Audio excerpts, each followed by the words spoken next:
Heavenly Father, today we put on the full armor to protect us against attack. We put on the belt of truth to protect against lies and deception. We put on the breastplate of righteousness to protect our hearts from the temptations. We put the gospel of peace on our feet to walk in your light, peace, and freedom with the Holy Spirit. We rebuke anxious thoughts. We take up your shield of faith for protection to block and destroy all the darts and threats thrown at us by the enemy. We put on the helmet of salvation to cover our minds and thoughts, reminding us that we are children of a mighty King. We are forgiven, set free, saved by the blood of Jesus. We take up the sword of the Spirit, your living word, that has the power to demolish strongholds and is sharper than any double-edged sword. We come to you, Lord, in prayer daily. In Jesus' mighty name we pray. Amen. What's up, you guys? Welcome to The Imagination. I'm your host, Emma, and today I'm honored to introduce you all to satanic ritual abuse, mind control, and human trafficking survivor, author, survivor advocate, entrepreneur, founder of Handing the Shame Back Foundation, content creator and podcast host, and the woman behind the global hand signal for under 16s, Gloria Masters. Gloria was born into a multi-generational incest-based family in New Zealand and survived 16 years of heinous abuse at the hands of her family and the same people who should have been protecting her. Her father sold her to gangs and other groups, and Gloria was forced to be a part of over 100 child sexual abuse materials, mainly videos. While her father sold her, her grandmother was getting paid a commission to train her, so she grew up with nowhere to turn and nowhere to hide. Gloria's story brings attention to another topic we have been bringing attention to on this podcast, which is Masonic ritual abuse and the ways that Freemasons and secret societies are involved with these child abuse networks and organized crime syndicates. This is a key part of the networks, and we should all be beyond concerns as Freemason lodges are embedded publicly into our communities under the guise of charity and brotherhood. In order to understand the full scope of the reality of these child abuse networks, we have to address what is happening within these lodges and eradicate the silence by bringing attention to and getting loud about the secrets hidden within these societies, especially the secrets that involve harming innocent children. It wouldn't be until later in life when Gloria would awaken to the horror she faced as a child. And after her awakening to the truth about her childhood, Gloria, against all odds, not only overcame what was meant to destroy and silence her, but went on to become an author of 3 amazing books: On Angel Wings, My Flight from Trauma to Grace, Keeping Kids Safe, A Roadmap for Parents, Teachers, and Others, and Flight Path to Healing, a guide for child sexual abuse survivors. She also started and founded a charity dedicated to survivors of child sexual abuse called Handing the Shame Back Foundation, and started her own podcast on YouTube of the same name, presenting interviews and resources designed exclusively for survivors. Gloria's purpose in life has become to help others by shining a light onto the darkness through love and humility. She strives to reach as many survivors as she can to help them feel less alone and traumatized. Gloria is such a beautiful example of what can happen when you decide to turn pain into purpose and when you can use your story instead of letting your story use you. Something incredible happens when we sidestep the manufactured reality built for us and create a better and new reality and world that focuses on making the world a better and safer place for children, victims, and survivors. And that's exactly what Gloria chose to do with her testimony. She gave it a purpose and is now making the world a better and safer place for our children, one book, one podcast, and one hand signal at a time. Before I finish introducing today's guest, I wanted to give just a couple reminders and updates. If you'd like to be on the podcast as a guest or share any information privately with me, please email me at imagineabetterworld2020@gmail.com. You can also use this email if you'd like to be a part of my new book series featuring written survivor testimonies, and you can find the video with all the details on how to submit your testimony on any of my podcast channels. And lastly, I'd love your support on Substack, where I've taken up investigative journalism as an outlet for me to share about the podcast, my guests, and advocacy work. And you can subscribe to me there at www.emmacatherine.substack.com. All my links are in the show notes, and I'd love your support across all platforms. Thank you all for caring so deeply about survivors and for helping to make the imagination the safest space on the internet for survivor and whistleblower disclosures. So you guys, without further ado, please help me in welcoming today's guest of honor, voice for the voiceless, walking miracle and miracle worker, survivor, warrior, and selfless servant to humanity, the one, the only, Gloria Masters. Gloria, thank you so much for being here with me today. Oh, thank you so much, Emma. I feel very humbled and I'm quite exhausted listening to your introduction about me. I, but it is what it is, and yeah, very grateful to be here and to have met you. So thank you for having me on the show.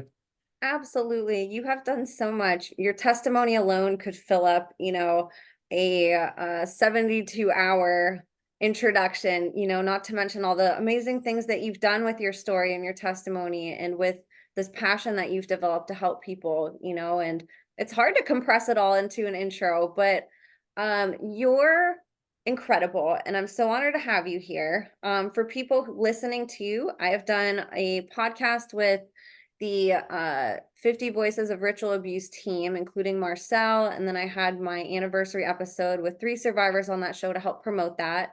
Gloria was also on that, which is awesome. She was one of the 50 survivors featured. So I'm going to have that link below for you guys to also check out, since you guys are all super familiar with that. You guys may know Gloria from listening to that if you haven't heard of her elsewhere. But Gloria, this is your first time here. And for people who have not heard anything about you or your testimony and your incredible redemption that you've had and all these amazing things that you're doing now, I thought we'd go back in time and I'd let you introduce yourself a little more and share a little bit about your testimony, upbringing, childhood, and sort of those younger formative years that all these horrific things happened to you. Yeah, of course. So, hello, beautiful ones, and I'm sure there's some amazing survivors watching. So, if I can, I'd like to give a trigger warning because some of the content may be disturbing and could trigger people, your beautiful audience, Emma, to feel upset or dissociative, and I don't really want that. So, I'd like to issue that. So look, I grew up in a family or in a home where child sex trafficking was the norm. And I say that because basically from infancy, my father was sexually abusing me. I was 4.5 when the first rape occurred. And from the age of 5, my grandmother, his mother, trained me and was paid to train me in the art of seduction or how to please men in the best way possible. So I think that was pretty soul destroying for me. And you can see the image you've brought up there, that on that screen is me as the 11-year-old. And my grandmother beside me, and you can see in her facial expression and her eyes, actually, there's no love lost there for me. There's no love there. I was an object that was used to generate income for my father and by proxy her. To the right, however, is me last year presenting at the International Mental Health Conference in Brisbane. So I guess there's some key messages that will emerge from what I talk about today. And one is this. One of the key messages are, no matter what you have endured, or to beautiful survivors everywhere, there is always hope. And what happened to you does not need to define you. So I think that's a very powerful thing to say. So yeah, the other thing I guess I want to say is this. In those moments, I had 16 years of this, so I didn't actually have a childhood, and part of what I deal with throughout my adult life, and even sometimes at this age and stage, the feeling of loss, the feeling that was taken from me because I wasn't seen as a beautiful child or teenager. I was not seen as anything of value. So part of my life's purpose actually is to help save some kids. And partly the book, Emma, that you brought up on keeping kids safe, I wrote that last year because it's a roadmap for parents, teachers, and others, other safe adults like Emma and me, to understand how best to look out for and then protect children from this heinous crime, which is child sexual abuse and is huge all over the world. You know, if not you, then who, will become my question to the audience. We have a responsibility collectively, I think, to help keep our children safe. So, yeah, for me, growing up, there were so many facets to the horror I endured. I'm so lucky to be alive. I'm so grateful. I didn't actually think I would make it through, and there were times when I tried to take my own life as an 11 to 12 and a half year old. And that was when I was left in my father's care. My mother left me there with him and my brother, and so the nightmare really began for me at that point. So I was leased to lots of groups. I was psychologically tortured. I would be stripped naked, have a leash and a dog lead put around my neck, and I was not allowed to speak. So I could only communicate in dog sounds. I was not allowed to use hands to eat. I had to eat out of a dog bowl on the floor or lick water out of a dog bowl. So that sort of psychological abuse was actually worse for me than the sexual abuse or the physical abuse. I got beaten very badly. My school for me was my safe place, and luckily for me, I went on to emerge through it all. And I did train as a teacher. I did teach children, no surprise, my favourite and my passion were always the 11 to 13-year-old children, and I loved them deeply. But I think for me, you know, I then went on to become a child and adolescent psychotherapist. And again, I didn't have obvious or natural recall of my first 16 years. I just knew I was driven to do this. So look, I suffered any type of abuse you can imagine. Child sexual abuse materials, as in the videos were released out across the world and sold to the highest bidder. I was also leased out of a nightclub in our red light district in the top floor, chained to the bed as an 11-year-old, where men and women would pay to hurt and abuse me. So again, Emma, I'm very lucky to be here. And to me, it's not in what happened to me, it's in the power of the human spirit to overcome. And that's my message as well. And that's what I love about you and, you know, so many other survivors that have decided to, I guess, be on the forefront of speaking out and sort of pioneer, because it's hard to talk about this stuff, you know, that's a really big decision to come forth and share these really, really hard things, especially on public platforms. I think it's most people struggle enough to talk to a friend about this stuff in private, you know, and to have that revelation of something bigger than you know, that you're willing to put all the stuff that you went through out on the table for everybody to see and to not hide from that or to hide it from people. You know, I think it's so courageous that you decided to do that. And I know that your work has helped so many people.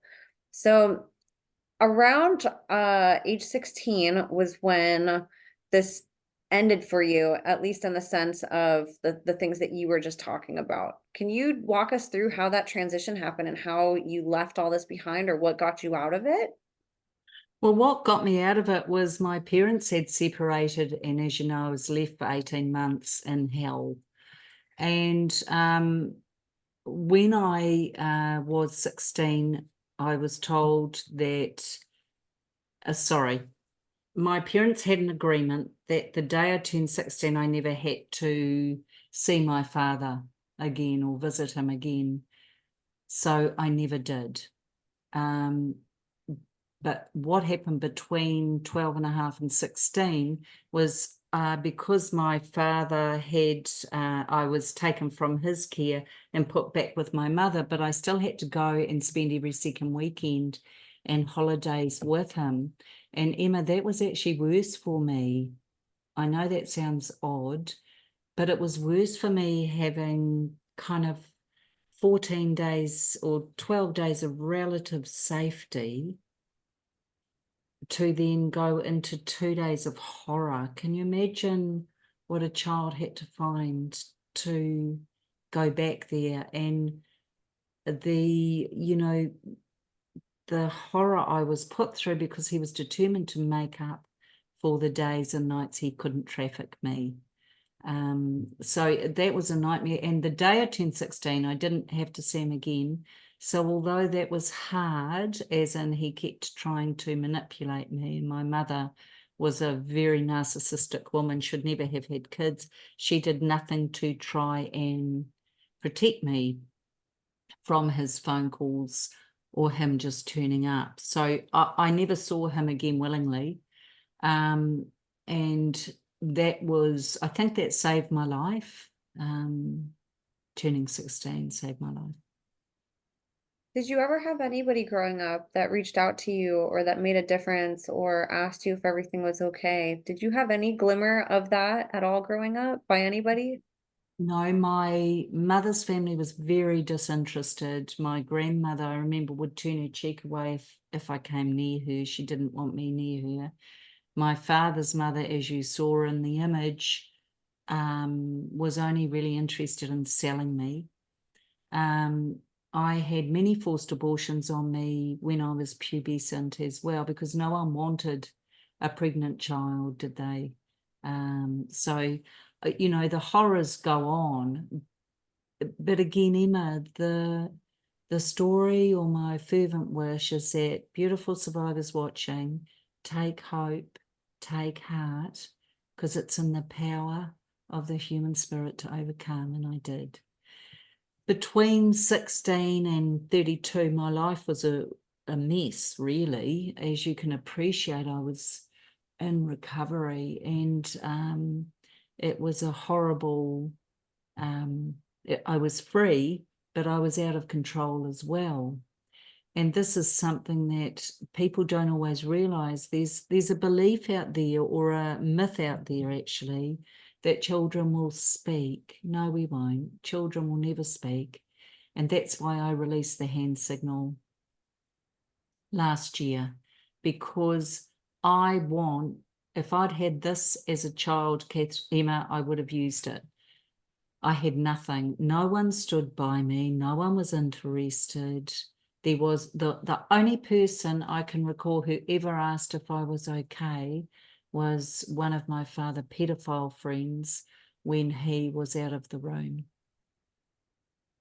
Oh my gosh, it's so horrific. It's everybody that should be protecting you isn't, and it's sad because even now there's so many good-hearted people that should be and have every capability to protect kids and to stand up, and a lot of people are like scared to, they're nervous to stand up and like talk about this out loud and take a stand for it. So you see it sort of cross over in different ways, but it's like no wonder why survivors, it takes them so long and it's so hard to open up. Like there's not support in their family, and then whenever they leave, society outcasts them too and doesn't want to talk about this stuff. So it's very, very difficult and intricate. And one of the things that your story brings to light, which has been really horrifying for me personally to realize, not being a survivor and living in this world, is the role that secret societies play in this. I have a Masonic lodge right up the street from me, and realizing I know that not 100% of people that are in this are evil. I'm not saying every single lodge is complicit, but I am saying it's another cover operation, where there's nefarious things happening, just like in the church and just like these other institutions, it's infiltrated. And so there are people that are using that cover of charity, and doing good in communities. They're using the good that these organizations do, and they're hiding really evil things behind it. And so I wanted you to talk a little bit about your experience with that and sort of how the secret societies tie into it. Because for me, it's like I can't understand why we're not outraged and demanding that we shut these down in our communities. And I just feel like it's because people don't know.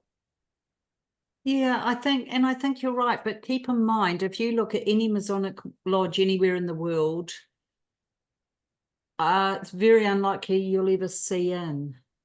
Right. So they're very, the way their buildings are even created, it's absolutely blocked in terms of public visibility. The Freemasons infiltrate, well, in my day it was the Catholic Church. I'm sure they're still very active in churches across the world. And they, as you know, have secret society as they're known, and they also have their hand signals that they use. But they were the biggest group my father trafficked me to. And these are our political, media, legal, top of any profession you can imagine, Freemasons. So they're in charge of how the world operates, really. Like you, Emma, I'm not saying every Freemason's a pedophile. Of course they're not. But I am saying at the highest levels within the Freemason structure, the hierarchy, there are pedophile groups. Yes, exactly. And again, they're hiding nefarious things behind the goodness that most of the people in those, groups are actually doing. They do charity events and stuff, and I'm not saying that that's bad, but we're not addressing the elephant in the room, which is the people hiding behind all of that, and they're doing really bad things. And like you said, like you were actually taking two lodges. There could be lodges and right down the street from people's homes or in their communities that this is happening in, and they drive by it every day, every night, have no idea, and it's like, gosh, enough is enough. We need to bring attention to this. We need to call them out, and especially because there are innocent people affiliated with that. Like, imagine how horrifying that would be to find that out. Like, we need to also set those people free from what they're getting involved with, and help them understand that that's probably not something that they want to align with.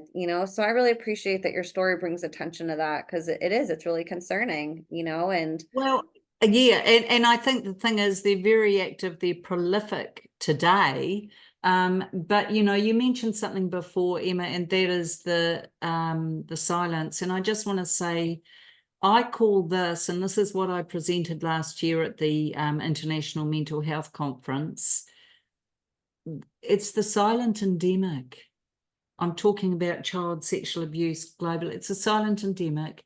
And my question to you is why? We know the answer to that, because it doesn't suit the narrative and people don't want to face into it, and it doesn't suit the pedophiles or predators or the rings to have this exposed. But it's time, and that's why I'm speaking out now. And also, you raised something earlier. Do you know the average age for an adult to speak out of their child sexual abuse? what is it? 52. I was 50, well, I'd spoken a little bit, but not publicly, 57, 58 years of age before I actually started talking publicly about my story. Wow, that should make everybody really sad. It's like, in Well, regular people's lives, like they grow up with people their whole lives that they can sort of like vent to or call when they have a problem, and sort of like share their story as it's happening. And to think about, 50 some years, 60 some years of just harboring that inside and like never getting to share that, like that absolutely breaks my heart to think about. well, the reason for it is there's many, but thank you for your beautiful heart. The reason for it is because, the shame we feel. And that's why I set up the foundation called Handing the Shame Back, because when survivors like me speak out, we're handing the shame back because it didn't belong to me or to any survivor. It belonged to the perpetrator, the abuser, the predator, the pedophile. We hand the shame back. So I think the shame is huge, and also you've got to keep in mind that when this happened, we were children, and the power differential is huge. So when you're a child, the adult is always right. The conditioning is that you respect the adult and do what they say. Any surprise that a child won't speak? But what children do is they show us through their behavior. And Emma, if you and your fabulous audience, hello lovely ones, if you guys had seen me, video footage of me at school, you would have said that child's out of control. It was the only safe place I had, so I was free to release. I was stealing, lying, attention seeking, just doing whatever I could to bring attention. And guess what my internal world was saying? It was screaming, save me, help me, rescue me. And guess what? No one saw it. And that's why this is so powerful. 100%. And I want to get into that because you have created so many things from your own healing. Can you walk us through, you get out of this, you're finally free, you don't have to see your father anymore. Talk about your healing journey a little bit and what led you to even wanting to start a business or speak out. What was that transition like, going from basically enslavement to freedom in a sense? 100%. I just want to say one more thing about school, if okay with Yes. you, Emma. Thank you. I was the kid that hid at the end of the school day on the school grounds. I never wanted to go home. And no teacher ever picked up what I was putting down, which is, why doesn't she want to go home? So they would search for me and then send me home. And what were the behaviors that you said were erratic too, or different? That way, if there's parents listening and you know they can sort of keep an eye out. What are some obvious things to look for? Well, it's at either end of the spectrum. So I was the noisy, loud, in trouble, lying, stealing, causing problems wherever I was in the school. Constantly sent out of the classroom, constantly strapped back in those days. But the point is, really, I was screaming, look at me, help me, look at me, see me, save me, rescue me, someone help me. And no one ever did. Today, it's different, I believe. Teachers will see a behaviour and not necessarily decide, oh, she's just out of control, she's so naughty. The other end of the spectrum, of course, is a child who's completely withdrawn and shut down and doesn't speak. But there are many, many signs and symptoms, and it's all in that, you know, that keeping kids safe, what to look for, the common signs, twins. But the point is, we've got to give our beautiful parents and our educators, we've got to give them tools. They don't know what they don't know. And I so feel for parents, because what's taken from them is the ability to trust their instinct. So, and my gift to you, beautiful parents, is trust your instinct. You're the subject matter expert on your child. You will see if things are off. You will see it. Amen to that. Yes. And I think just society in general has had that intuition stripped from them in a lot of ways, you know, and we're sort of living in the present moment in fear and, you know, we're all traumatized ourselves. They've created a very traumatized society, which is really sad, you know. So these things, this is what's going to heal us all. Books like yours and projects like yours and, you know, other survivors who come forth and teach us how trauma actually affects our body, help us relearn about what our brains and bodies can do, and then also the ways that we can heal it. That, you know, again, going back to parents not knowing, therapists a lot of times don't either, because this is dismissed in their field too. So it's, you know, it's going to take the whole world to sort of help straighten this out, and that education piece is huge. So going back to you, So what was that healing journey like for you, and where did you start? If you could give us a little walkthrough of what Of that looked like course. for you once you left. Yeah. Well, you see, there was so much damage done to me psychologically, physically, emotionally. I had no idea of who I was. If you had said, would the real Gloria stand up, I would not have known who that was, because you've got to remember I was trained for 16 years. So in front of me is a mask. That's what the world saw. No one saw who I was.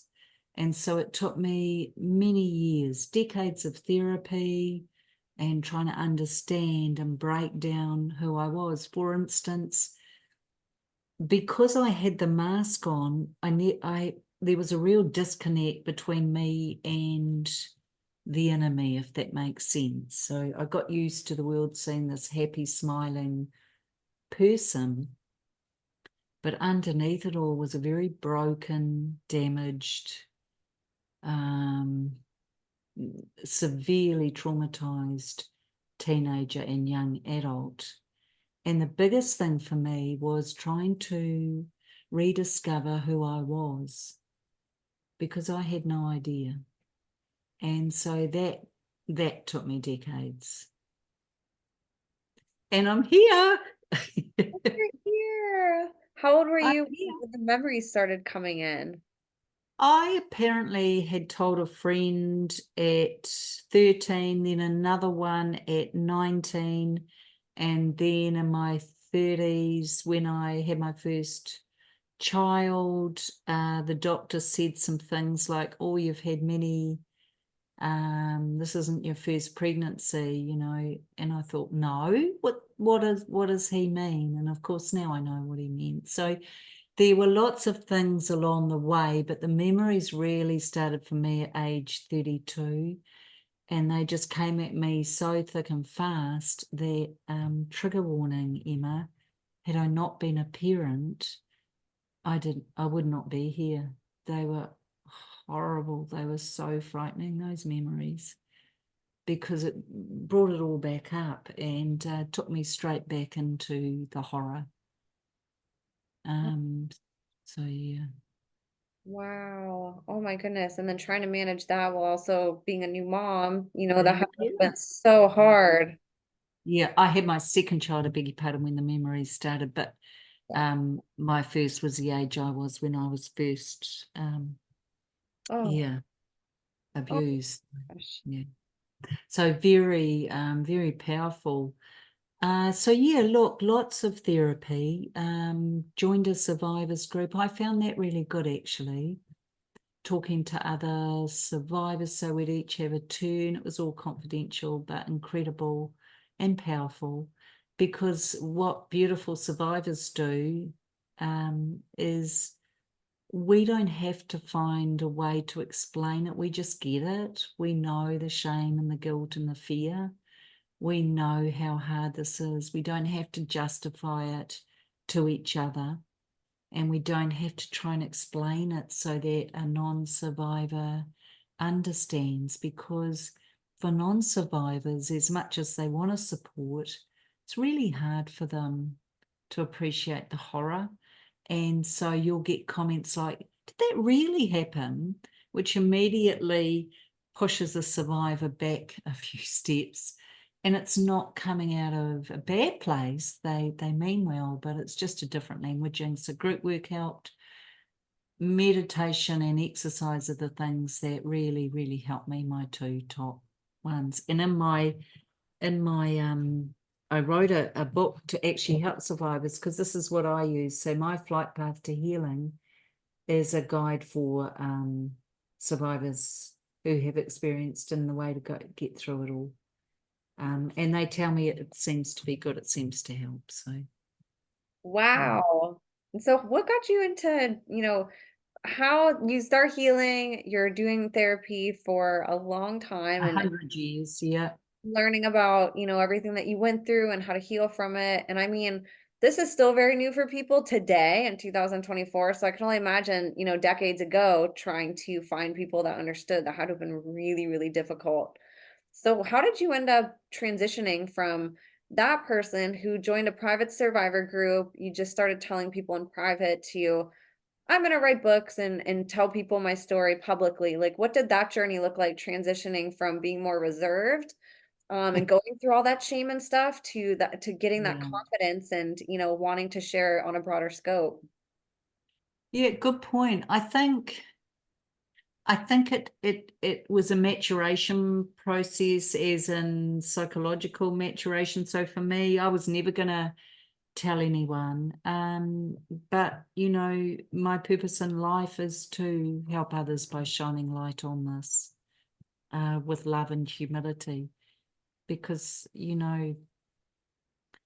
what helped me may help one other person, or me sharing my story may give another amazing survivor the courage to even write it out, or tell a trusted someone. So I just think we've lived in the shadows for so long, it's got to emerge. So I think the transition for me was when I first wrote my memoir, and that took 3 years. That was very painful to write, yeah. Well, it's deeply personal, and it's deeply shocking. And I think for people, oh, you've got it there as well, but for people, that's me as an 11-year-old with angel wings coming down around me, my flight from trauma to grace. And I've written it through the eyes of a child, because I want people to understand this is how it felt for me as a child. And then it gives some insight then into what children do experience, and how they talk themselves into managing. But once the book was out, then the media, not in New Zealand don't want to know my story. So our mainstream media know. Across the world, people will say to me, "You're amazing. New Zealand must be so proud of you." And my response is, "No, they don't know I exist." So I'm working on changing that up, because I really would like to help my fellow Kiwis. There's a big need here. But yeah, so once I wrote the memoir, media attention, and then I realized, oh, I want to help other survivors. So I set up the YouTube channel. So that's just dedicated to survivors. And each week I have on the show a survivor interview. And there's some lovely threads that emerge from that help other survivors. Yeah. Feel less alone. That's incredible. I'm going to bring up your YouTube channel. That way you can um, plug it and share it with people and sort of give. I see some familiar faces on here, Miss Rachel Vaughn and Kathy and Jeanette. So this is a part essentially of your organization handing the shame back. I'm guessing this is sort of the media side where you take on talking about the stuff that you are on a mission for, and connect with other people who are sort of on the same mission with you, and share all the information in one place. Well, the channel is simply the survivor interviews and blogs that I write for people to feel less alone. So you'll see there's a held captive blog down in the bottom there. Yeah. And that is because, in fact, although we may have been imprisoned, we are prisoners in our own minds because of what we tell ourselves. But that guy there that you're bringing up, Stuart Lord, he was a pioneer for the Boy Scouts of America. He was one of their survivors, and set up his own charity. Amazing man. So yeah, he's doing a lot of good in the world as well. Wow. And you have Mm. so many interviews on here. I love when people create, books and content for us, that have information like you do that most people don't know, because it's nice to just have sort of that one-stop shop, and you can just go through and flow through all of these in one spot. I mean, I know even a few years ago when I was looking up information on human trafficking, satanic ritual abuse, child sexual abuse, I struggled to find information quickly. I didn't have resources of knowing podcasts and knowing where all the books were that talked about it. I'm like going down all these rabbit holes online.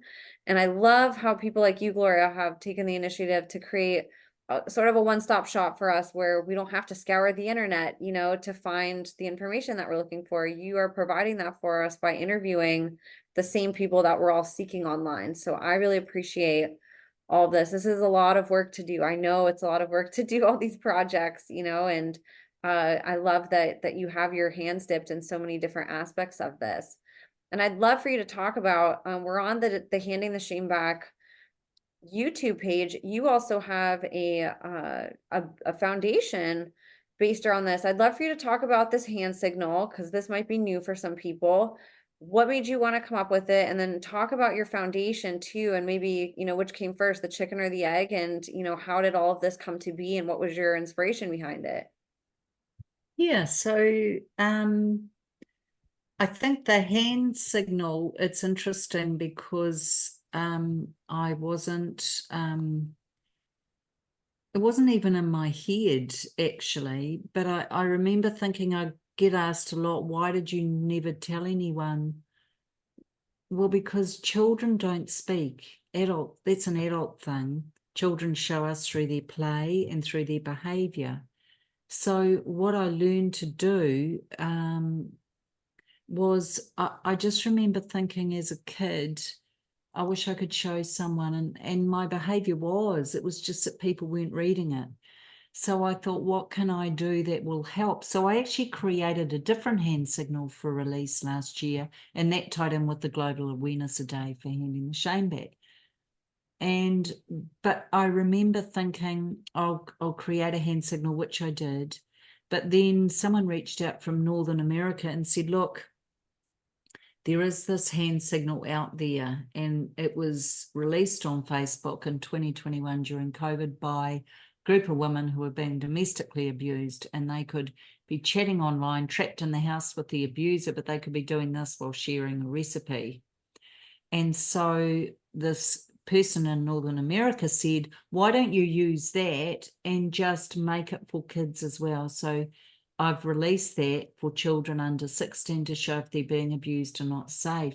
And now I've been told that over in America, kids have been saved. Kids have actually been using this sign. Wow. That has to feel Isn't so it good for beautiful? you. Like you're giving kids the gift that you didn't have growing up. Yeah. Yeah. Hey, if not, so can I read something to you? Because just as you're saying that, I'm thinking you're so Yes, right. absolutely. Um, whose job is it to protect children? She asked. Not mine, said one. Not my problem, said another. The question then becomes, if not you, then who? That part. That's exactly it. If not you, then who? And I would say that to all of your amazing audience and anyone who watches this. It's your job. We need to lean into this. I know child sexual abuse is a nightmare. I know people would prefer to look away. I know it's uncomfortable. But can you imagine? It's uncomfortable for me to re-talk and re-talk about my trauma. You can imagine that. It's uncomfortable for Emma or other amazing people to ask me those questions. But can we just take pause for a moment and consider the magnitude of uncomfortableness for the child experiencing it today? If not you, then who? That's exactly it. We've really had, as we were saying, that sort of like intuition stripped from us. And I think empathy has been another thing that they've been really trying to get us away from and put us into sort of an internalized fear and like fearing the people that we're around and being divisive, and so we've really lost touch with considering putting ourselves in somebody's shoes. And I think a lot of people, they get sort of And it's not their fault. It's because we've all experienced mind control to some degree from all the, the worldly stuff in the news and all the propaganda and obviously agendas and narratives that they push on us. But when we lose the ability to sit back and take something in and then say, gosh, what if that was me? What would I want people doing? Well, I know personally, me speaking, I would hope that if I was enslaved and didn't have a voice and couldn't talk, that there would be people in the streets enraged, grabbing, I don't want to say this in a violent way, I don't advocate for violence, but I mean, grabbing their pitchforks and being like, hey, what's going on? Like we're hurting kids here. Like, that's not okay. And a lot of people are so afraid to stand up and do that because we've been so conditioned with the whole picture perfect Instagram culture to only show up online when we're politically correct, when we're not judgmental, when we look our best with a filter, and when everything looks perfect, and we've gotten so far away from having uncomfortable conversations that when people are faced with this information, I think a lot of people, it's not necessarily that they don't care, they don't know what to do with that responsibility because they've been so stripped from feeling empowered, feeling happy, feeling valued and and not in fear and not traumatized. But you're absolutely right. When we can actually sit back and say, what if that was me? Or what if I had a child and they were taken into captivity the same way that Gloria was? What would I want society to do? Nobody would say, I'd want everybody to just sit there and do nothing. They'd all say, I would hope everybody would be in the streets advocating for me, being loud about this, bringing attention to it, and bringing justice to, the survivor and the people that need to be persecuted for what they're doing to these victims. And I think when we can do that, and that's what I think these testimonies and these interviews that people like you are doing help with, is then we can step into your shoes for a minute when we actually hear what happens and we get to hear that story. It is so uncomfortable. None of us wants to do it. I'm sure it's the last thing you want to talk about. I'm sure that it was, every time you have to do an interview talking about this, it's probably really, really hard for you, no matter how many times you do it. It's just really horrible stuff that you're talking about. And it's very Of different from course. the rest of stuff that is promoted that. Of course, but you're just saying, and that's my whole point, Emma. It's hard for you to ask. It's hard for me to tell. It's nothing compared to the child experiencing it. So please, everyone, lean in. We don't have the luxury of looking away anymore. Lean in. 100%. Yes, If, and if support. this is a call to action, is it not? And I just want to explain something. It's uncomfortable for most good people because of the cognitive dissonance, which is what happens when we hear something like this and our whole ethics and values and morals are so opposed to that. Part of our brain actually shuts down and we look away. But I'm saying we can't anymore because we've got children. Help me save some kids. Lean in, please. Yes, please. And like you said, you're giving us so many tools to do that. And so you created this hand signal. Can you talk about your foundation too and sort of the mission behind that? Even if people want to get involved, or want to support you, how they can or what opportunities there are. Because I think what you're doing is awesome, and I'd love for everybody to go, support you and learn about it. The best way they can support is to purchase books because that helps me to keep food on the table. And it also gives you guys the resources and the information you need to lean in and help save some kids. Otherwise, gloriamasters.com. I don't know if you've looked at that yet, Emma, but that's where I do the speaking and the coaching and the books as well. And then we look at the foundation itself is the one where survivors can go. And what happens in here is this is dedicated to all you beautiful ones who have experienced any form of child sexual abuse. And I just want you to know you're not alone. And so this is for you. It's free. Please go in, help yourselves. There's heaps and heaps of resource and content. There's heaps of, if you keep scrolling down, Emma, you'll see heaps of, if you just keep scrolling to the bottom, you'll see heaps of videos and things that are up every week. So every week on the channel, we release several things. You'll see I have an equal spattering of male survivors as I do female. Why? Because almost as many males get abused across the world as females. So we're just trying to shine light on this and give people a safe place to land. So That's it's free. Yeah. wow. And I see coaching on here. Is that something that people can If hire you go to, if for? you go to gloriamasters.com, you'll see and click on coaching. That's where the coaching lies, and there's a few different options for that. Amazing. I So love that you have a lot of stuff on your website. yeah, well, I think that, and people do reach out from across the world. So if you scroll down a bit, sorry, you'll see there's individual coaching, or people can get a group together. I can do small or large group coaching, but there's it's designed for people. So for instance, you can have 8 participants in a large group coaching session, and that will cost you $50 each. Well, I don't think that's too much, do you? No, not Uh, at yeah, so look, the point is I've got a lot of knowledge, I've got a lot of wisdom only because of what I experienced and what I've been able to do with it. I'm very grateful I made it through. I didn't actually think I would, so I'm very grateful, and that's what I'm doing with my life. And I'm starting to do a bit of speaking to teachers in our country now, and yeah, to child protection services, none of who can pay me, of course, but hopefully one day the government may wish to use my knowledge.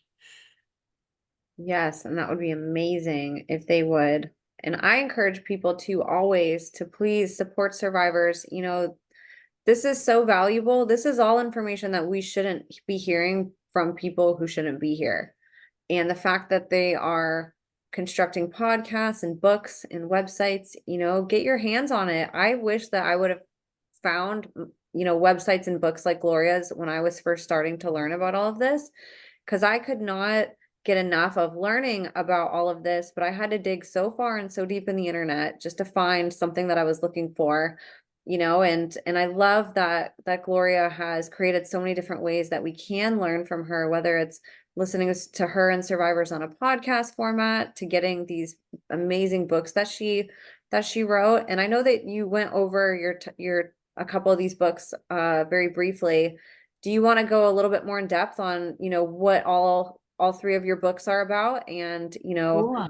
Well, look, the keeping kids safe, I think, is, as you know, I just want to help save kids, and I don't think it's too difficult for people. And you've got the blurb there, which is great, but not but. And so what I've got is I've got a whole range of chapters or sections in the book, and for each of the sections they're designated for a particular topic. So for instance, what we have in the first one is child sexual abuse. Well, what is it? Well, actually it's not just penetration. It could actually be an adult making a child look at child sexual abuse materials, or masturbating in front of them, or making them do things to them as an adult. There's lots of types, and then there's a checklist at the end of that, about 12 to 14 points, and if you're reading it, you just go through and tick which part of the checklist or what aspects you would like to learn more on, and you tick on that. Then we look at grooming, because there's so much about grooming and online sexual abuse. We look at the grooming of the child, parent, community, and society, and we look at ways to check on that and to actually navigate that. We look at the online sexual abuse. With the advent of AI, Emma, we're in real trouble. Our kids are real trouble because there's so many ways now with auto-generated material that these predators are targeting children, and there's things that parents can be doing. We do look at child sex trafficking. I know people refuse to believe it exists, but I'm here as a survivor of it to say it's alive and well. And in fact, I interviewed on the show Paul Hutchinson, executive producer of Sound of Freedom movie. And his words to me were the vast majority of children, 66% of children who are sex trafficked, sleep in their own beds at night. Wow. They're not rescued across exciting looking sting operations. They sleep in their own beds at night because they're trafficked from their families. We look at symptoms of abuse because people don't know what to look for. So, for instance, it's not just a physical reality. Look at regression, look at behaviour, look at sexualised words or vocab or things that a child may be saying which are well beyond their years. Then my next section is tools for adults, because this is not a book for children to read. No, this is tools for adults to have that they can then share with children. Then there's tools for children. You know, things like body safety rules. Here's what we need to teach our children. The hand signal is another one. An emoji that the family use when kids are feeling unsafe is another that can be texted throughout. So there's a lot of information in here, and I've designed it so it's simple. And people say, gosh, it's so easy to read and so easy to follow. But I guess the point is, Emma, if it's too technical or too difficult, people won't use it. I want someone who maybe didn't graduate high school to be able to pick it up. I don't want anyone to feel they can't understand this. So yeah, that's that book. I really appreciate that you made a book for parents and teachers and just, people that are around children or even survivors, because that really is something that it's like a slow creep. And I feel like where the society right now is the frog in the boiling pot, where we have all angles attacks on our kids, and so many parents don't know what they don't know, like you said, and don't realize all the different ways that our children are being attacked, whether it's manipulation through school and through conditioning, or through actual physical abuse that can happen whenever they're not around. And I think that this is so important, because if we can empower our parents, then that's going to sort of break that generational trauma, and it's going to help parents reclaim their power back and put their focus back on kids and not pass on trauma anymore, because they're aware of what it is, what to look for, how to stop it. Therapists are equipped with tools on how to identify survivors, how to believe them and sit with them, what it is that these children and survivors have gone through, and I think just providing that roadmap, like you said, I love that word.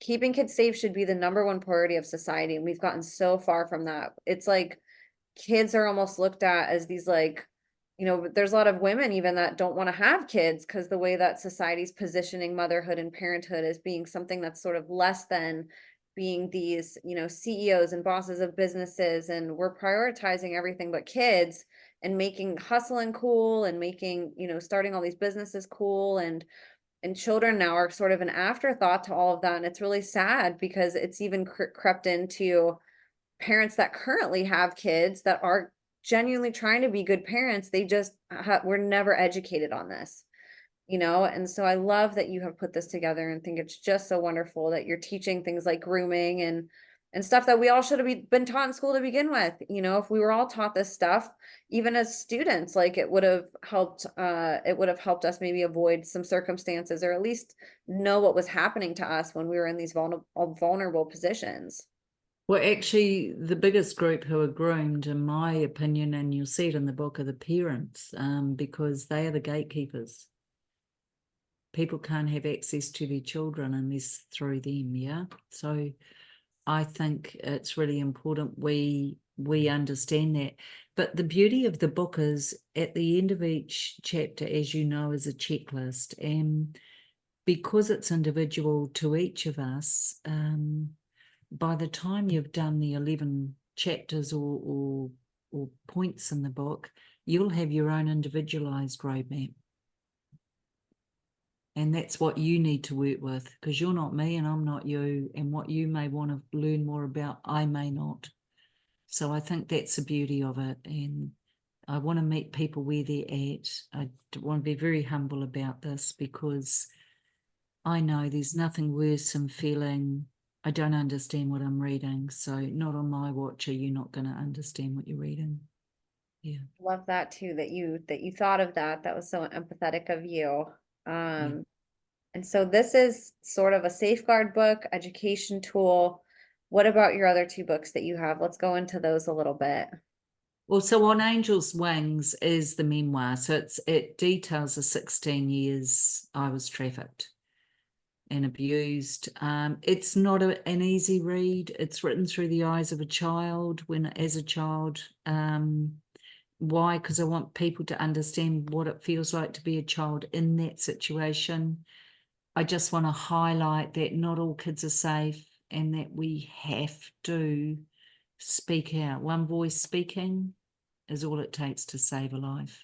And if one person had done that for me, I may not have suffered 16 years of it.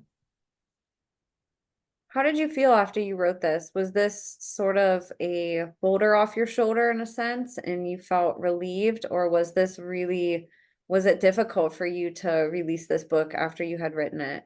No, I was thrilled to release it, but the 3 years of writing says it all. It took me a long time to write. Oh, because I had to feel it all, didn't I? I had to go through it all again to be able to do it. So I think it's a very powerful book. As I say, I have left things out to be fair, but it's everything you read is what happened to me. So it's all true. It's a memoir, and yeah. And that's an actual picture of you, you said. No, that depicts me at Gotcha, it 11 depicts you. Okay. year old child. So I got the designer to do the face of an 11-year-old child and then angel wings around the face. And you Um, can see the downcast eyes. Yeah. It's a very beautiful and touching and heartwarming cover. And I love Mm. that you put your testimony in a book. It really is like our children are not given a folder full of evidence. You know, people always want to know where's the proof? Where's the proof? And I always say the proof is in the testimonies. If you take the time to go listen to these testimonies, and especially more than one, you know, dig into all of them that you can, there's so many connections and so many ways that they overlap and so many ways that they validate each other that it becomes the evidence. You know, the testimony is the evidence, and it's the best way when we can sit and take time to learn something. You know, this type of abuse is sophisticated. It is intelligent. You know, I hate using that word because it makes it sound good, but this is an ancient knowledge that has been, you know, passed down. People could maybe say since biblical times, you know, that there's evidence that there has been mind control and behavior modification in history. And so for people to try to understand this and, you know, a 60-second TikTok video that goes around, you can't. And I think it gets considered a conspiracy because people get these little snippets and they don't take the time to go learn it like they would any other topic. You know, this is a very, very ancient type of uh sophisticated abuse and mind control, you know, and you really do have to sit with it and take it in and learn it and experience it almost through a testimony in order for that light to be shined on it. And I really appreciate people like you, Gloria, that have taken the time to immortalize in a sense your story, you know, in more than one way. I know you do interviews like this too, but I love that you took the time to put in a book, because I think some people can take it in better that way, can learn in pieces. Yeah. Yeah, I like that you said that, but I also want to just say this for those who doubt this or don't believe this. When did child sexual abuse begin? When time began. Yes, exactly. And like you Always said, been it's there. not Always rare. been.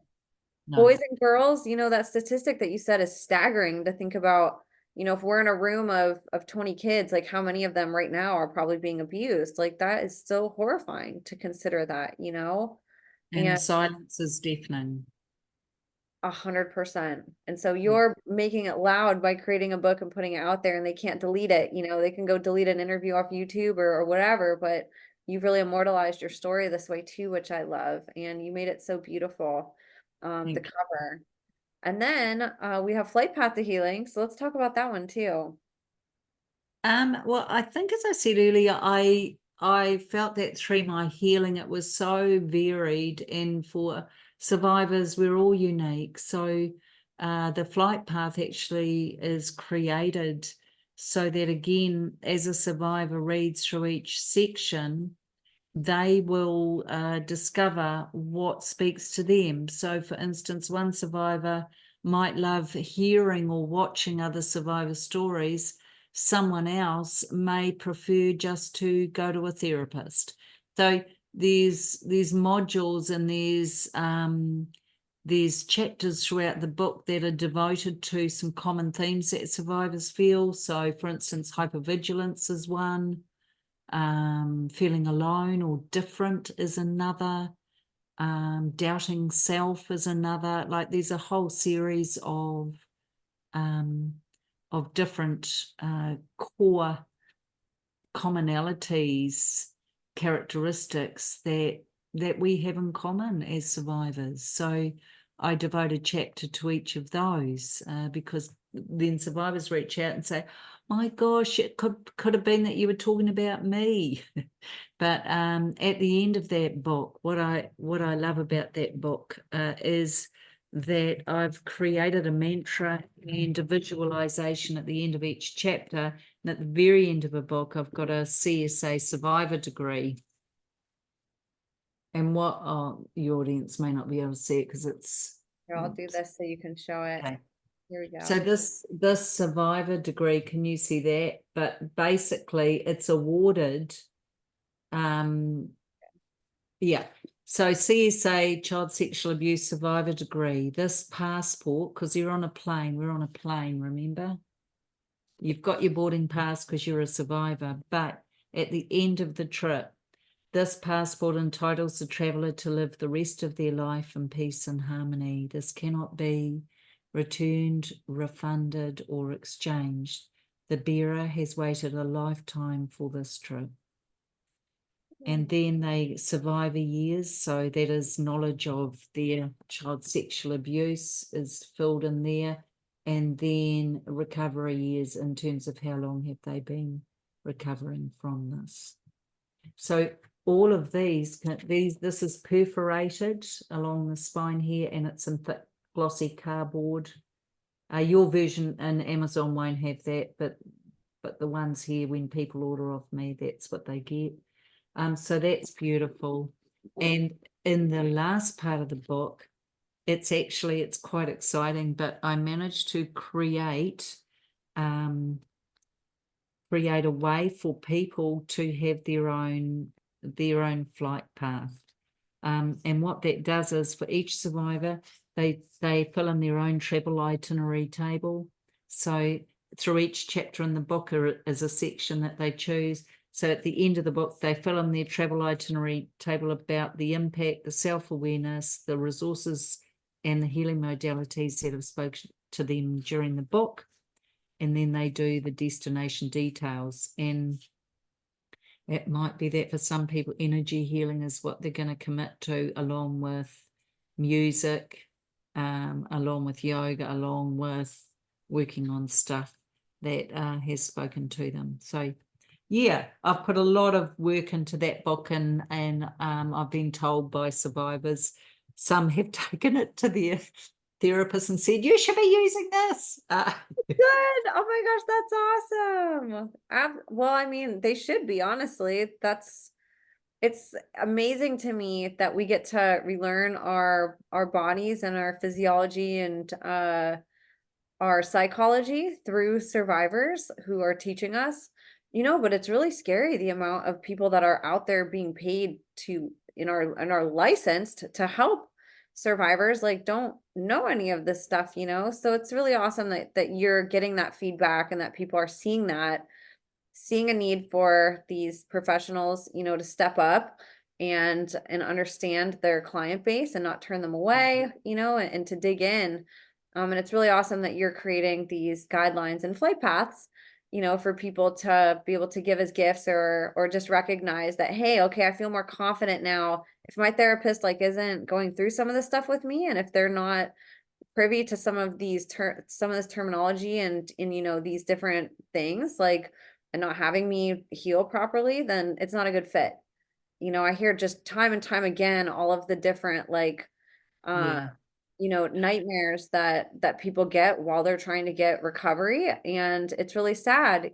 So being able to help give people these pathways and to just share through your experience and step-by-step guides and teachings and exercises, it's such a good place for people to start, just to sort of understand, and then to be able to, like you said, go hand it off to a therapist and be like, hey, here's some stuff you need to know. can we have a break for a couple of minutes? Yeah, absolutely. 1 second. And I love that you have so many different ways that we get to learn from you, and your mission is just incredible. So I wanted to ask you, just to sort of, before we start closing up, what is your message to humanity? What is your mission? And what do you help to accomplish with all of these amazing projects that you're doing? Oh, thank you. Look, I guess my mission is to shine light on this so that we can save some children.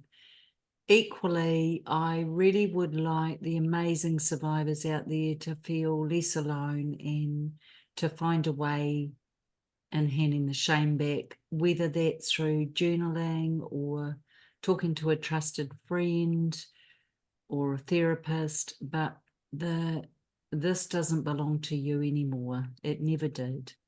So I just want to give you that and have you feel less alone.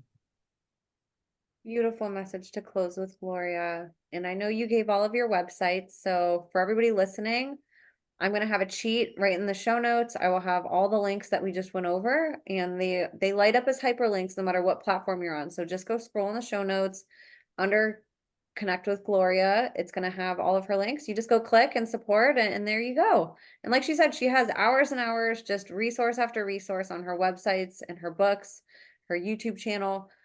So please go support, you guys. It's the least that we can do for all the free time that these survivors are giving us to purchase their books and support their businesses. I know a lot of us care about giving, and most of us go and give to charities or third-party organizations.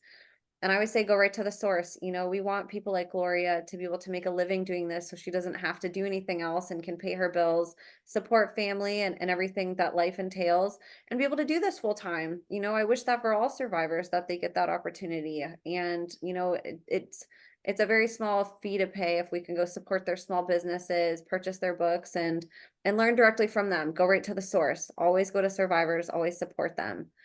So Gloria, I just want to thank you with all my heart for coming on today. This is such an honor. Oh, and you're a beautiful interviewer. Thank you for your respect and your compassion. Absolutely. And thank you too. And thank you for all the projects that you've brought into the world and for all the free resources that you're giving us. And just for your light, you really are a light in the darkness, and I can feel and see your energy from here, and you light me up. And I know that everybody else listening is going to feel uplifted and hopeful. We need those messages too. Once we know the problem, we have to figure out what these solutions are. We have to learn how to heal as a collective and understand our wounded warriors better so we can help them get on the path to healing. So thank you for all you do for children, Gloria. And you guys, again, please go connect with her. I'll have all of her stuff in the show notes, all of her links. I'll have all of mine. Keep up with us, support us. We love you guys and couldn't do this without you, and are so grateful for all your support. Thank you guys so much for listening. God bless you, and we will see you next time.